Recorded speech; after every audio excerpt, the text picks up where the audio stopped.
Good evening, everyone. I've waited till it was dark. You see, it's dark before I recorded this. I have to apologise first of all, but you're going to get the reflection of the screen in my glasses. The only way I can get rid of it is to either talk to you like this or talk to you like that, but I'm not going to. But I think you know what my eyes look like anyway. So, welcome to Ash Wednesday. I'm going to read the Isaiah reading once again for you. Isaiah 58, 11 and 12. The Lord will continually lead you. He will feed you, even in parched regions. He will give you renewed strength, and you will be like a well-watered garden, like a spring that continually produces water. Your perpetual ruins will be rebuilt. You will re-establish the ancient foundations. You will be called the one who repairs broken walls, the one who makes the streets inhabitable again. For lots of people, Ash Wednesday is synonymous to people in the form of an ash-dubbed forehead. Ash Wednesday is something that a lot of us have a general sense of, but instead of a deep diving into the historical significance of the day itself, tonight I want to just talk about ashes. What is a prominent connotation that you think of when you think about ash?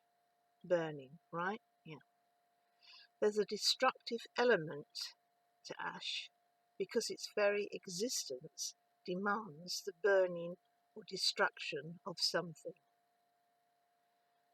This points to another prominent connotation of ashes, which is grief. No matter what the cause, the presence of ashes usually points to some kind of grief-worthy event. And this is usually where we leave the idea of ashes. Something bad has happened, and now ashes exist. And sadness therein is the punctuation. We won't go into the episode that we had last September when part of our hedge got burnt. I think secretly both ourselves and our neighbours were wanting something to get rid of that hedge, and its burning motivated us to get a new fence. We know all things, even ashes, work for good to those who love the Lord, and now we have a really smart, nice new fence. Simply put, there will be ash-laden seasons of life. Maybe they represent the failures and destruction, or maybe they represent opportunities of relationships that have burned to the ground. Or maybe they just represent tragedy. Whatever it is, God never meant for ashes to be the end of the story. He actually meant them to be the beginning. Just like Ash Wednesday begins the season of Lent, so too does God make new beginnings out of what feels like endings. I've always felt that all endings are really just new beginnings. Sometimes it is good for things to end, not to keep clinging on to them, but to sweep out the dust or the ashes, have a good spring clean. Last year I was a Gus, something that I gave up for Lent. This year I'm going to be a Tom, where I will take on more. Of course, in the John reading, the woman caught in adultery had made a complete ash of her life. For her very life was about to come to an end. The sentence for adultery was death, but Jesus makes a new beginning of it for her. He doesn't condemn her, he changes her life around and gives her a new beginning. This is a story from somebody I wrote about that was just one of the crowd. Hey, Jude, quick! Come on, there's going to be trouble in the temple. Yes, in the temple courts. A woman has been caught in adultery, and I think they're going to stone her. Look, I've picked out a really heavy stone. I'm sure you can find one just as good. There they are, just about ready to go for it. The Pharisees are there, and so are the teachers of the laws. She doesn't stand a chance. Oh, look, that Jesus fellow is there too. I've heard that he's supposed to know everything, and he's been going on about loving one another and forgiving people. Well, he can't forgive this woman. She's been caught in the act, and the law, commanded by Moses, says we have to stone such women. I don't think this Jesus bloke can get out of this one. He'll have to condemn her. He's writing something on the ground. One can't quite see what it says. Move out of the way, you idiot! Who said you could come to this stoning? You haven't even got a decent stone. Well, they keep asking Jesus for an answer, and yep, he's straightening up at last, and he's saying, if any one of you is without sin, let him be the first to throw a stone at her. Bets on for who will throw first. I bet 5 shekels it will be Benaniah. He's a really good Pharisee. Go, Ben, go!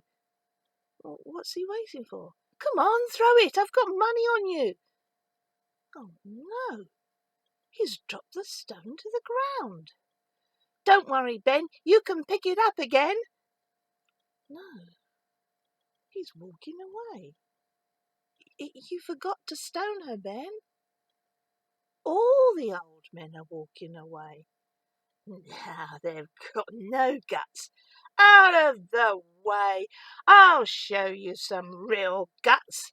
Well, woman, you didn't reckon on me. Jesus is writing on the ground again. I look at the woman's eyes, and suddenly the stone feels so heavy in my hand. So heavy, I can't hold it any longer. It falls to the ground as I remember all the things that I have done wrong.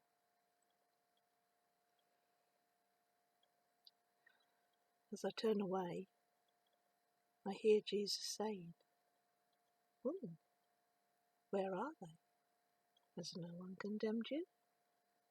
No one, sir, she replies. Then neither do I condemn you, declares Jesus. Go on now, and leave your life of sin. Please. Could Jesus just say that to me?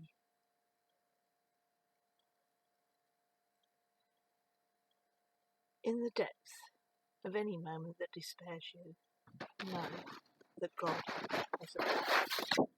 It may not be easy, it may not always be fun, but there is a big picture for you, and God is the best painter of your picture, of your life.